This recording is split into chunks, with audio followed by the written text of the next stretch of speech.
Hello, everyone, and welcome back to another episode on the Lunar Nation podcast. I'm joined today by my fellow co hosts, Sagun and Arrow. Today, we're going to be discussing a topic that probably affects or has affected many of us in some sort of way throughout the past 1 to 2 years, and that is the Great Resignation. The Great Resignation is a phenomenon that describes record numbers of people leaving their jobs after the start of the COVID 19 pandemic. Over 47 million people have quit their jobs alone in just 2021. That's more than any other year on record. Currently, as the resignation rates still remain high in early 22, we are left to ask ourselves, is this temporary spike due to the effects of the pandemic, or is this a greater shift in the way we view work? So let us dive deep and take a look at the cause and effects of what has led to the Great Resignation. All right, that's a great analysis, Franz. I like what you're saying. So let me give a little background about the Great Resignation. So basically, the Great Resignation started from the pandemic. What it was is basically many workers continued to resign and switch jobs, and the pandemic was basically reportedly changed what matters to employees and what they want from their jobs. That's basically leading to a disconnect between leaders or their managers and workers. Gen Z and younger millennials are basically the ones who are speaking up and what they prefer in the workplace and feel like something that needs to change. This cubicle, like on site kind of workplace, is started from like the early after World War II and it's carried forward.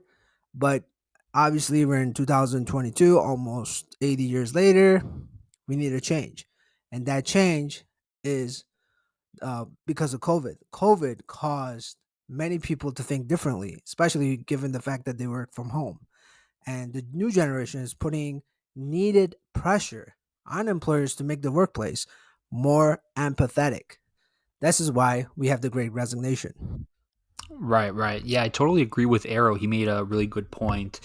I think that for sure the pandemic in 2020 when it first started, it really I think kicked off the Great Resignation. So I wanted to talk more about this professor. His name was Professor Klotz. I'm not sure if I'm pronouncing his name correctly, but he was basically one of the early predictors of the Great Resignation in the beginning of 2020, and he staged it out in four different stages and how it created this trickle down effect. So the stage one was a backlog of resignation. This was due to the start of the pandemic. Many people were scared to quit their jobs because of the uncertainty and they weren't able to find another source of income. So a lot of people were scared to leave their jobs. And then the stage two was the burnout. So this is the people that work the front lines, such as healthcare workers, restaurant workers, grocery store workers, things of that, nature, people in those sectors. Those people were getting burned out. So as the pandemic started to slow down, we went into stage three, which was a life pivot. And according to the professor, this was people that before the 2020 time of the pandemic, people set up their lives around the work schedule.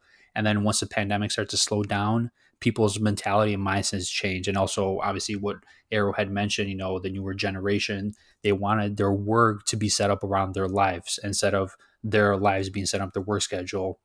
And then also the fourth reason, before 2020, the number of people working from home in the United States was around 15%, but within several months into beginning of 2020, that went up to 50%. Now, I'm going to hand it off to Sagun, but I just wanted to make this connection that we saw a lot of big disconnect between people working from home and frontline workers. So like I mentioned, healthcare workers, people that worked at grocery stores or, like fast food chains, restaurants, things of that nature, because people were looking at it this way. Hey, there's people working from home, basically waking up whenever they want. I mean, not everyone waking up whenever they want, but they had more lenient times. They didn't have that commute time. They had the luxury of working from home, taking a break whenever they want, wearing what they want. Whereas these people were working on the ground and they were also risking their lives for that paycheck.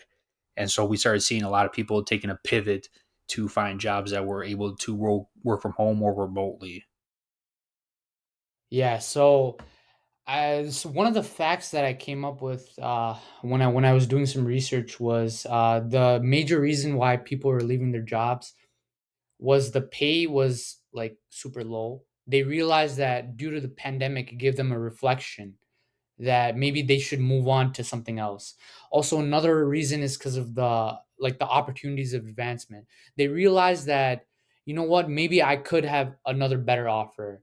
Or let's say if they wanted to work in like Michigan or something like that, and then they got like an offer in like, California, they could probably get more money from there but still work remotely. So the people are just looking at different options, and they figured that, it could be something better.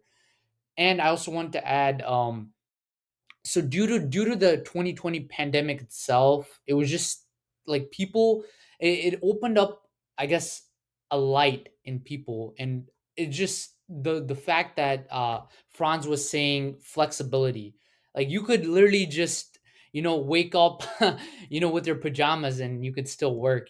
So it's just one of those things that it happens, and it would not be normal prior 2020. Like, for example, like if I told my boss, like, oh, I want to come into the office and work from there, my boss right now would be like, oh, maybe you should work from home. But previous to 2020 pandemic, my boss would have looked at me crazy. Like he or she would have said, like, no, you have to be in the office, and maybe one day on like Friday or something you can work from home. So it was kind of like a taboo working from home in the first place. But now it's like, if you go into the office, it's like it's seen as like, oh wow, you're not really working from home. So the whole society and the culture has changed. Yeah, it definitely does change. I mean, society changes every. I mean, if you look at for example, the fashion from like the 1900s till now. I mean, even fashion changes. So you could imagine workplaces change. There could be like certain situations. For example, what we happened right now is COVID-19. But you forgot to mention one really critical part that's, I think it's a great benefit of also working from home, is the fact that you don't have to drive, you don't have to wake up, you don't have to prep.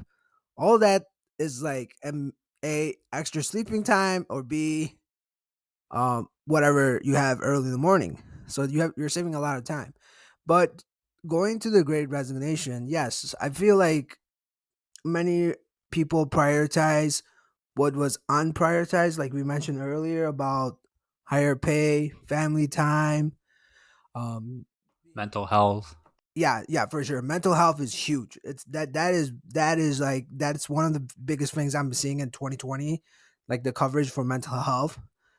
And like for I'm not sure if Franz you mentioned it, but just in 2022, like you mentioned, 47 million, or I'm sorry, that's 2021 and Yeah, 2020. 2021, 47 Yeah, million had but quit throughout Yeah. that yeah, whole in year. 2022, 4.5 million quit just in March. And Yeah. that's just basically shifting views for the Americans who are viewing work as not what they want, but what they rather see as changed. Um, I know this kind of feels like perhaps maybe the great roaring 20s, but that's maybe discussed later. But the great resignation is definitely something that millennials and Gen Z and maybe Gen X and all the following are pushing. Yeah, yeah, I agree with that. I mean, I think the millennials and Gen Z are really like are leading the way for this because like we talked about and as Arrow mentioned earlier, a lot of people back then were really focused on the work and living that American dream, and now people are more focusing on the millennials and Gen Z are more focused on their mental health and benefits and spending more time outside of work than spending more time inside of work. So we're seeing that big change in society right now. Exactly.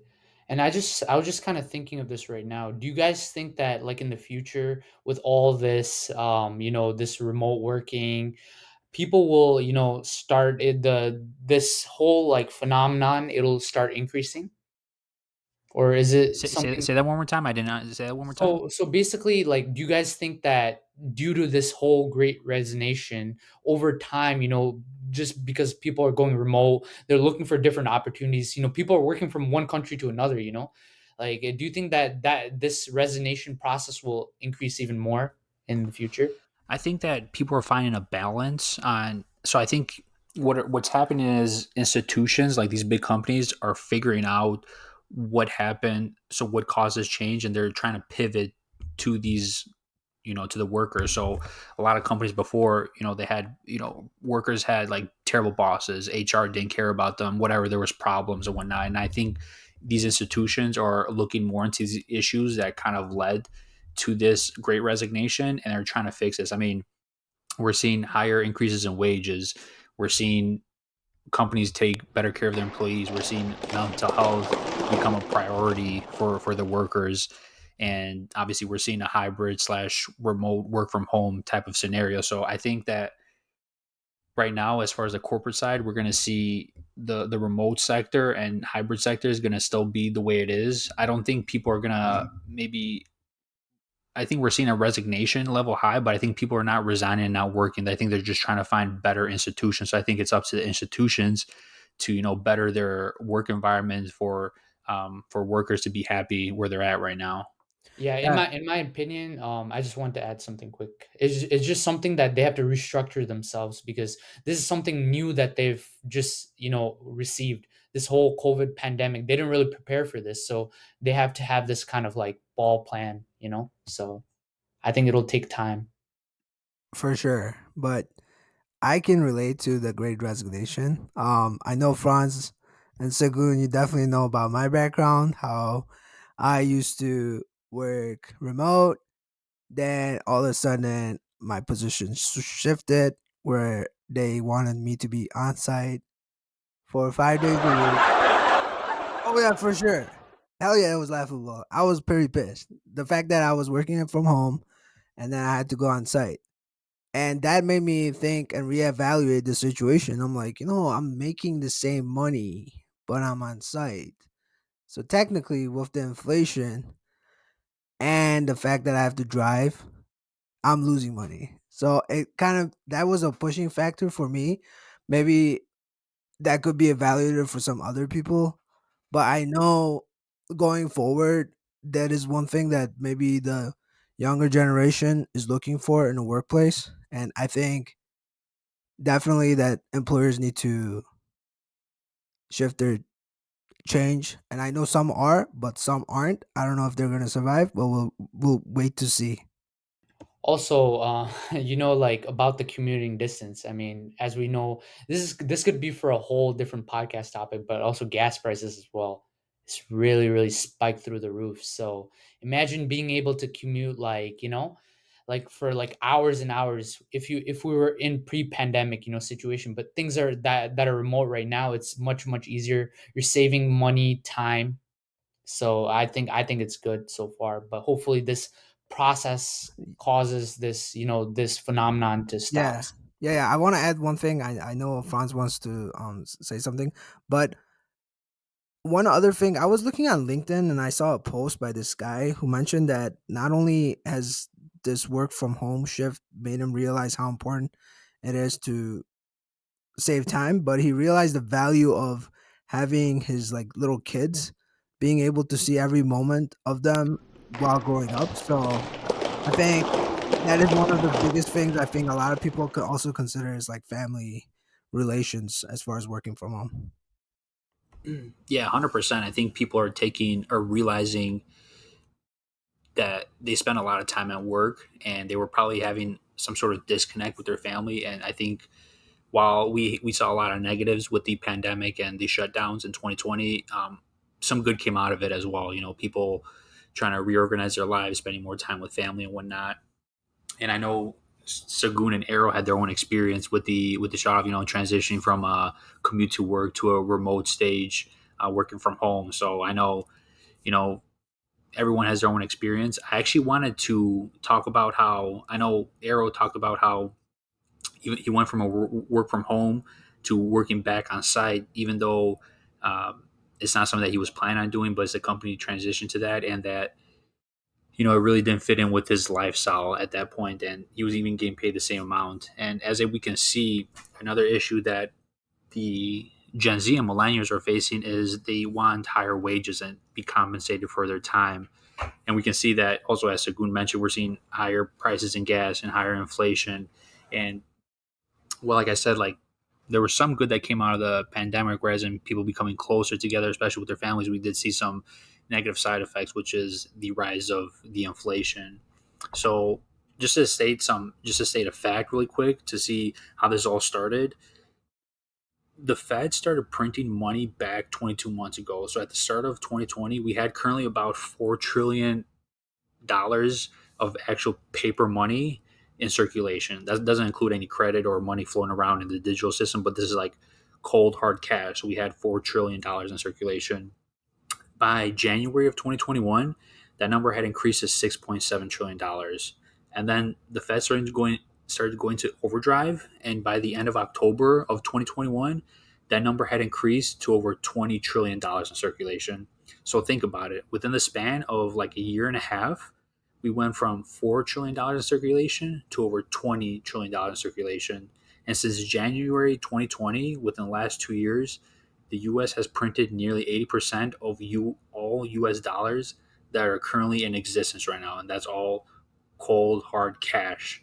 Okay, so I know a lot of people and millennials, Gen Z are taking this into effect because we're seeing a rise in gas prices, food, everything is pretty much going up in price.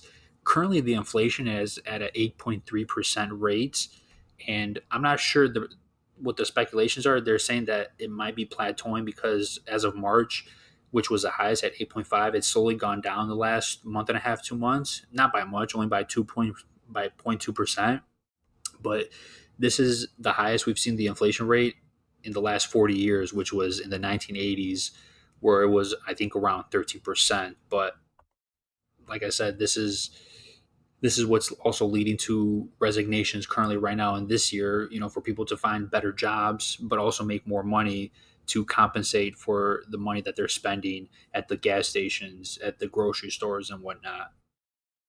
Yeah, for sure. The inflation is definitely something we should like.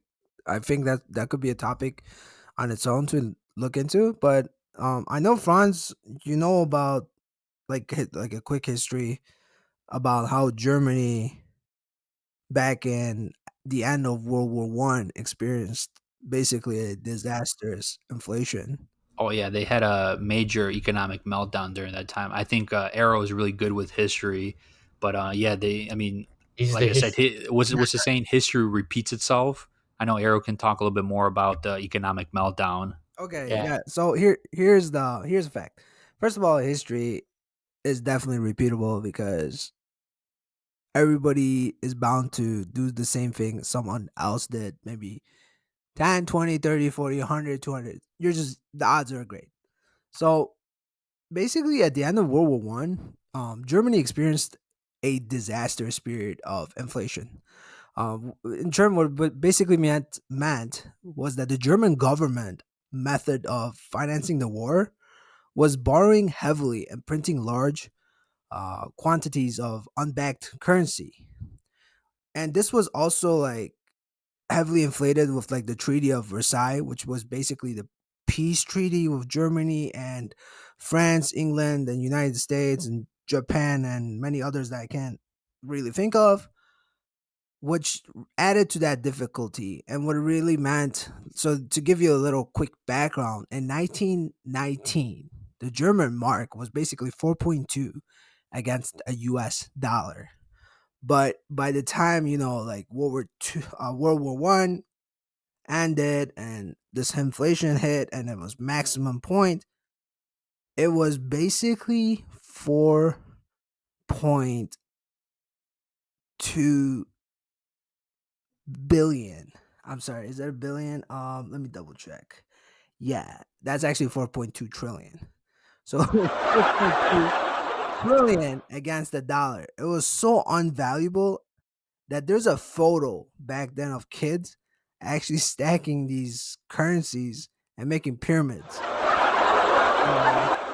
you definitely want to watch out for inflation. I want to keep an eye on it. Not sure it could also be affected by the war in Ukraine and Russia, and the just the oil market is just being pumped up. That's why we're seeing the gas prices go up. Yeah, I mean, short term, I think the war probably did have some sort of effect, but I think the biggest effect was that the Feds printed a lot of money during the beginning of 2020 to offset the pandemic crisis that was happening. Like people were being laid off, businesses were losing money, everything was shut down. Like I said, people were losing jobs, businesses weren't making money. There was a crisis going on, and to connect it back to what happened in Germany, they had an economic downfall, and they thought by solving the solution was to print more money, which in turn made it worse by causing prices to rise. And it took like a million marks for them to buy a loaf of bread, which is insane. So yeah, and I think Sagun has something to add. Yeah, also similar thing to like Venezuela as well. When their government started going poof, disappear, all their it was instability, inflation increased. People had suitcases full of Yeah, money. for sure, Sagun. So here, I'm sure everybody probably heard about it. It's all over the news, especially it's on Twitter, with Elon Musk making an announcement to all his employees that they need to be on site, expected to work 40 hours. And that is because Elon Musk himself works, and I'm sure everybody has heard it, that he even slept in the factory to do the job. And I'm not even sure how many hours he sleeps, but the guy is very dedicated. So He that's, sleeps 6 hours, 6 hours a day. yeah, yeah, It's 6 hours, 5 hours. I'm not Wow, sure. mad dog player right there. Oh yeah, really, really mad dog he, player. he definitely knows how to play. So Franz, you can. I mean, I'm not sure if you're gonna be on site working 40 hours, but I know Sagun is probably, maybe not. But we could definitely see, just based on Elon Musk's tweet, that we might see some people exit out of Tesla and some people might enter. But who's to say? But one thing I'd like to add before I forget is talking about inflation. Elon Musk also mentioned that he has a bad feeling about the economy. Not really sure where he gets his inputs from, but it's definitely an eye to watch what's going on with like the top leaders of companies and what they see, and being able to anticipate what they see ahead of time, it will be beneficial for us as the workforce. Right, 100%. I agree with that. I mean, we could see patterns of what these leaders do, and we can follow what they're doing to help protect our asset and also our jobs or whatever it might be. So I wanted to, before we end the episode, I wanted to really connect with Arrow and Sagoon, because I know currently you guys are working from home right now, but if you guys were asked to go back into the office, or maybe not even hybrid, but go back to a full 40 hours, make that commute, make that 1 hour, 2 hour drive, 1 hour to get there, 1 hour to come back, drive each day. How would you guys feel about that? And would you guys actually be looking for something different, or would you guys take on that job still? So Um. go ahead, Sagun. Okay. Yeah. So I want to say I would not do it. I've been working from home for over 3 years. I'm already used to it. I already have my setup from home. Just working in the office is just kind of sounds foreign to me, in my opinion. And it just like the cost, like we mentioned before, all the gas prices and everything, it doesn't really help, contribute to actually going to the office. Maybe sometimes, maybe once a month, maybe that might be good, but like going every day like we used to previous of 2020, I think a lot of people have the same opinion I have. Yeah, like I mean, I'm pretty sure Sagun will agree that the dollar bills will be adding up, and so so I mean, like imagine like the amount of, like, you know what I mean? Like you're saving money on lunch, you're saving money on gas, you're saving time. You're saving money on not buying a suit or dress Oh pants. yeah, You're yeah, for sure. And then you like, reverting back to our 86,400 seconds, like I mentioned, you're spending what, 1.5 years of your lifespan in traffic. You're saving that to yourself. And obviously, for me, if that happens again, I already told you once I quit, I'm gonna quit again. I'm definitely, this is like my life, and I know that immortality is something I'm looking for, but let's just stick to what the facts are. No one has lived that long to say they're immortal. So I want to enjoy my life, and if I'm in the office, technically I'll consider that as a prisoner and you're like a little Monopoly player, and you're in a Monopoly board, and then you're in a jail card. So I consider being in office as in jail. That's just my opinion. Everyone's different, but that's my opinion. Yeah, also, like, let's say hypothetically you had to commute to go to the office. I just thought, like, you know what? I would listen to this podcast, you know? Why not? Gives us good knowledge, and you're using your time effectively. But it's I would say if I had to go and commute, you know, the long traffic hours. So yeah. Awesome, awesome. Well, great. It was good to hear your guys' input, and I hope that everyone enjoyed our episode today and got a little bit of information and hindsight of what causes great resignation and what led people to leave their jobs, and the domino effect that led within it. Well, that's all the time we have for today. I want to thank Arrow and Sagun on a wonderful discussion and their viewpoints. And I want to also thank the viewers for tuning in. So make sure you check us out on Spotify, YouTube, and Apple Podcasts. Be sure to like, comment, subscribe, and rate this episode. And tune in for our next one. See you guys.